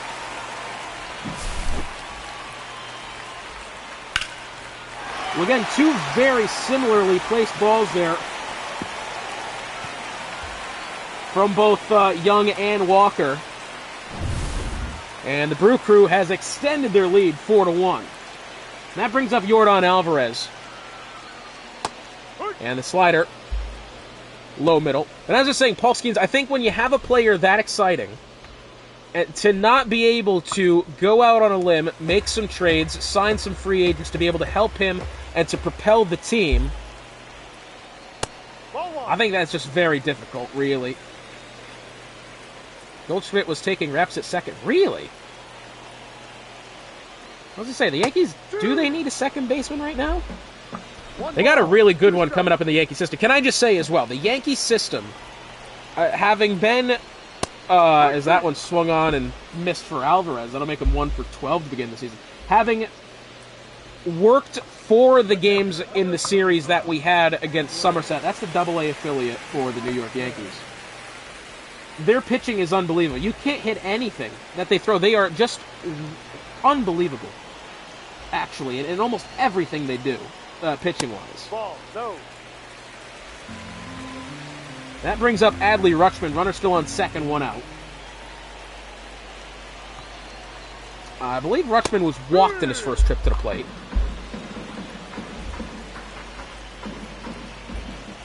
Skeens is the team leader in wins and ERA, or in wins, Ks, and ERA.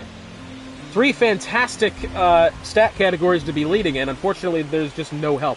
You see, I think realistically, as Adley Rutschman's going to go down on strikes looking at that one, you look at a team like the Detroit Tigers in real life, Tariq Skubal shows up pretty much out of nowhere.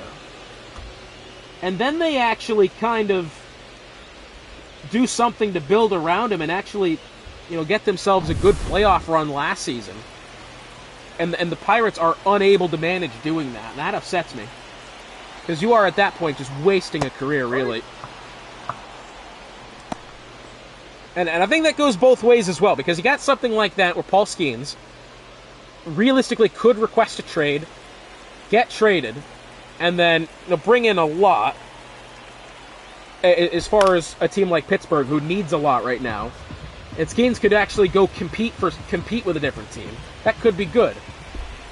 Problem is, I think, with Skeens is that one's going to be lifted in the air to very shallow left. Catch is going to be made by Tatis, and that's going to retire the side. But Christian Walker extends the lead by 1 as we head into the top of the 4th. It's 4-1 Brewers at home. But anyway, I think the problem I see with Skeens is that he's going to get locked down. And this is why I hate the deal, what happened with Juan Soto, is that Juan Soto has basically gone and sold his soul to the New York Mets, a team that is just not going to be able realistically to compete. I'm sorry, they're the Mets. They're not going to do anything. And I like the Mets. There's nothing wrong with the Mets, in my opinion. I like them more than the Yankees. But that team is just never going to win anything. And Soto has sold his soul to them. Ball. And even if he wants a trade, nobody's going to trade for a player who's got a $600 million contract. It's just not going to happen. Semien stepping up. He's 1 for 1 today. He had that home run in the first inning, who at the time was against Shohei Ohtani. The 1 and 2. That one foul behind.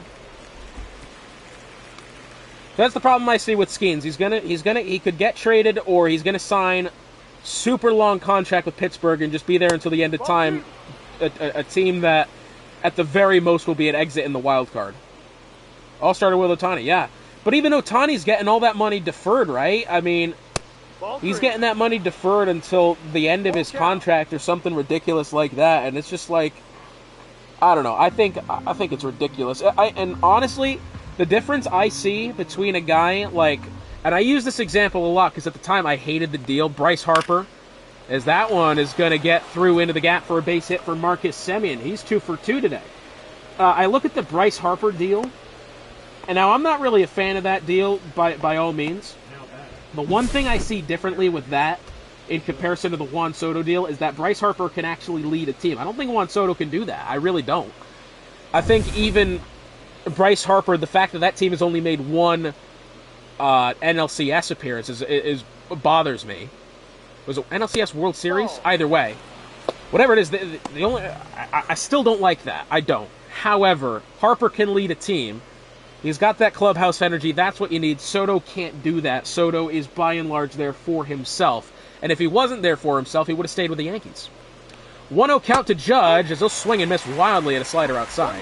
Glasnow, for what it's worth, is dealing right now. We talked a lot about the struggles that Glasnow faced, especially giving up that home run early to Marcus Semien.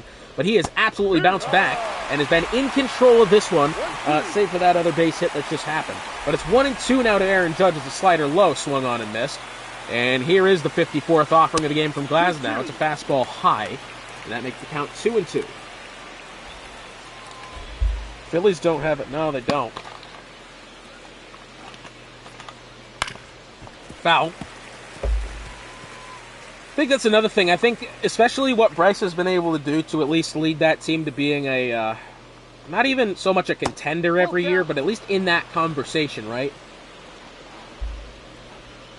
Fun fact, Soto and Harper both have a ring. Harper has a ring. What? He doesn't have it with the Nationals, does he? Surely not. Into the ground right side. That one's going to get over the head of Christian Walker at first. And Aaron Judge is going to have himself a base hit. Does he really have a ring, Bryce Harper? That doesn't make any sense. I know Soto does, right? Because he won the series with the Nationals in 2019. Which, by the way, I miss that team a lot. I think, didn't they win that year? No, Harper, I don't think Harper got, I think Harper was a free agent before that season, and that's when he signed that deal with Philadelphia, I think. Because remember, the Nationals that year, they had, I think the two big players that they did have, right, wasn't Scherzer on that team? I think Scherzer was on that team at the time. He did really good. Anthony Rendon was arguably the best second baseman in baseball. Definitely that season, maybe in general. And then that following season, he went to the Angels and just slummed it up with the Angels forever. Soto, I believe that was his last season with the Nationals. Then he went to, as that one's going to get hit from Pete Alonso. That finds its way to the corner. The National League MVP from the previous season has just done a good one here for the Atlanta Braves as sliding home and in there safely is Aaron Judge. And Pete Alonso, with one swing of the bat, not only gets his first hit of the season, however, also gets himself a 2-run double. Fantastic stuff from Pete Alonso.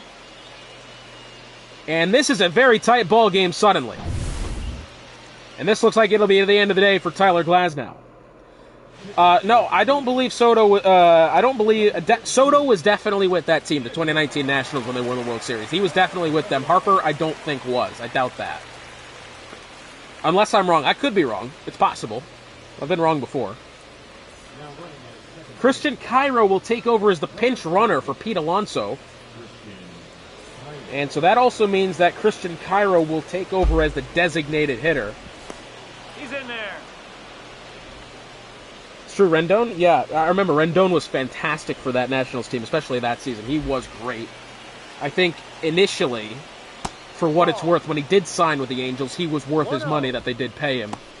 But then we know how that one ended up. Austin Riley stepping up now. He's 0 for 1 today. 1 for 12 on the season. Again, not been a hot start for Austin Riley here. Max was there. You see that? That's what I thought. I thought Max Scherzer was there. 2 balls, no strikes.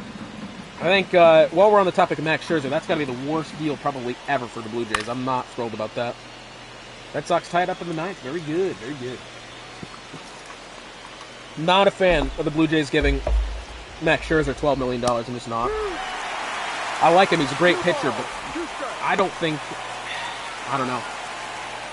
I'm not thrilled about that. I think he could, right? He could do something fantastic for the team. Maybe they're saving him if they do make a playoff push. You know, I think that's what they've got to be hoping for, is Mookie Betts is going to get over to that one. Throws on down to Bo Bichette. Christian Campbell. There's another guy. Dude, that guy is fantastic. Some of these... Future is bright for the Red Sox organization. That's all I can say with that. And that's as well.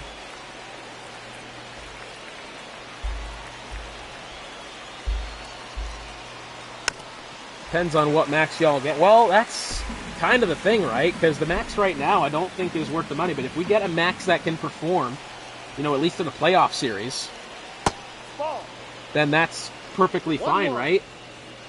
That's worth something. But that is not, I believe, what we're getting. Ozzie Albies stepping up now, 2 for 10 to begin the season. He'll take a middle-low changeup for strike 2. As previously was Austin Riley that flew out, so I believe it was right. Yes, it was. Swung on and missed. Ozzie Albies, 2 for 11 start the season. And that brings up Marcell Ozuna pinch hitting. Dare I make a joke about the off-field experiences that Marcell Ozuna has made, but at least hoping for the Braves, let's hope he hits just as hard. Well, it's a middle changeup. He doesn't swing at it.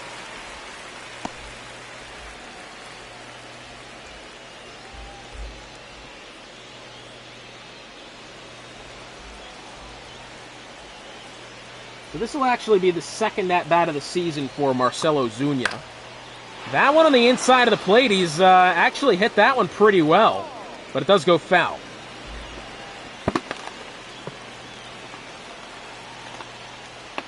Oh, 2 to Ozuna, and he swings and misses, and that will retire the side. But Pete Alonso, his first hit of the season, it's a 2 RBI double. Going into the bottom of the 4th, the Brewers still up, but it's 4-3. And on the mound is going to be Edwin Diaz.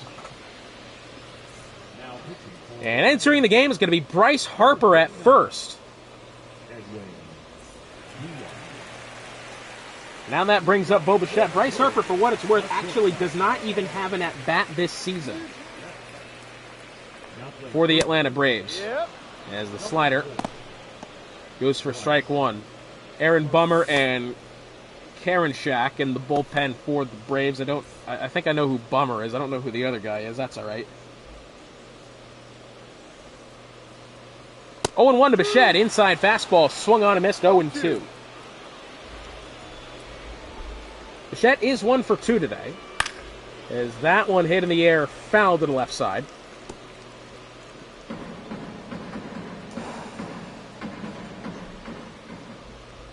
Oh, and 2. High fastball. Swung on and missed, and that makes Bichette 2 for 17 to begin the season.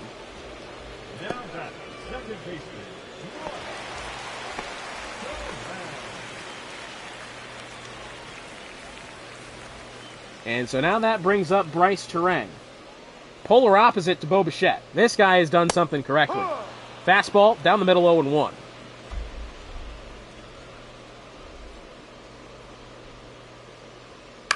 And that one lifted into the air, foul to the right side. That one may land near the bullpen, by the dugout. Actually well into the seating. So it's 0-2 to Turang. Inside fastball, swung on and missed for strike 3. And Edwin Diaz is grilling at the moment.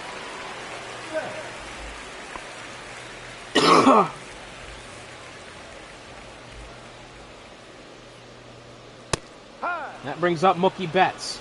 No balls, 1 strike. Mookie Betts looking for his first hit of the season. 0 for 2 today, 0 for 13. 1-1.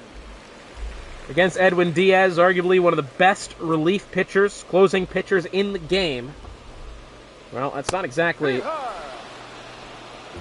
Going back to Red Sox youth, can't forget. Listen, I think so difficult talking about Christian Casas. Where Triston Casas says, Betts will swing and miss. That'll be the end of that. So difficult to talk about Triston Casas, especially surrounding the trade rumors with Rafael Devers, with Alex Bregman coming in as this is going to be entering the game. Somebody, I don't know who it is. That's going to be Felix Bautista.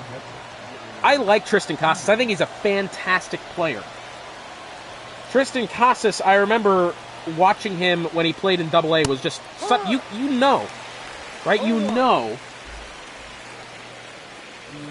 when you got that feeling when somebody's going to do something big. That one's going to be hit up the middle. Second hit of the season for Yainer Diaz. That'll put him on first.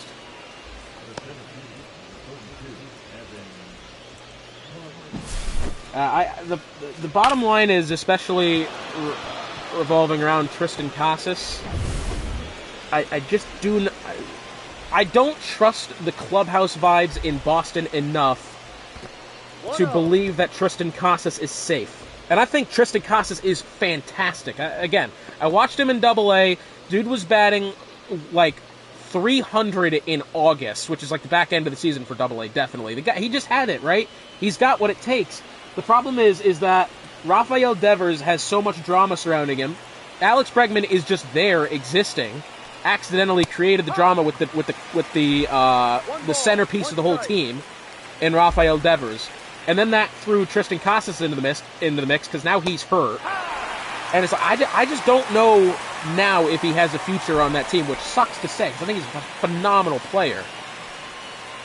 I don't know. I don't know. I hope he stays. Right, I hope he finds a permanent place in that lineup because he's, I think, in my opinion, should be a fan favorite. Hell of a nice guy. You know, does his job well. You know, when you think about this rebuild that the Red Sox are going through, that was one of the first big names that was coming up through the ranks was Triston Casas. He's there. You know, I think in the right circumstances, he could be definitely a leadership role, especially among the younger guys. But that's got to be up to management. That's got to be up to the clubhouse vibes in general. And I don't trust either of those things right now as far as Triston Casas is concerned. Here's the 3-2 pitch to Evan Carter. And strike three. He got it. One out here, top of the fifth. Runner on first. Felix Bautista is having a hell of a time right now. And that makes the next batter Fernando Tatis.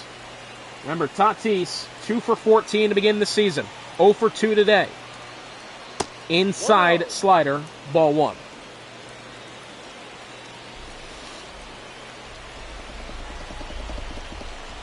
What a way this would be for Milwaukee as that one's hit in the air right side. Over to it is the center fielder. Catch is made. That will halt the runner at first, and there's 2 outs now.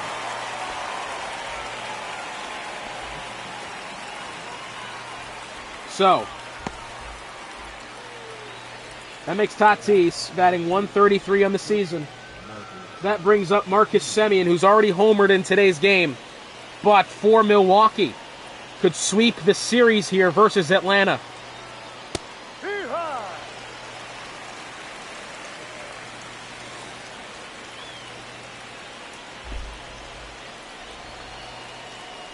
And the offering from Bautista, 0-2 as Semien swings through that one, and the Braves down to their last strike. 0-2 pitch, low fastball, 100 mile an hour from Bautista. 2 strikes.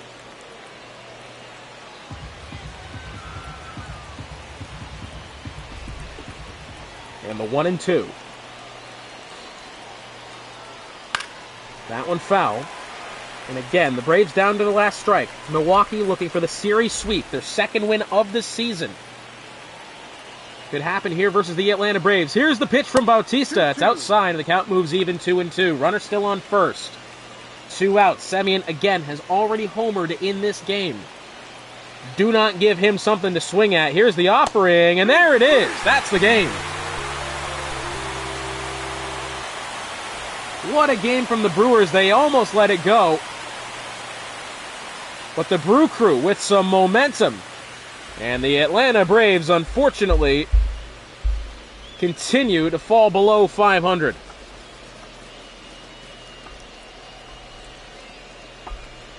Tyler Glasnow will get the win. Shohei Ohtani with the loss. And that'll do it for us here for this broadcast. Thank you all for joining. Be sure to tune in later in the week for Game of the Week, where that will happen between Chicago White Sox and the Toronto Blue Jays, as well as the San Diego Padres and the Miami Marlins. The Brewers taking the win today, and 2 wins on the season, both of them versus the Atlanta Braves, as the Braves go down 4-3. They almost came back.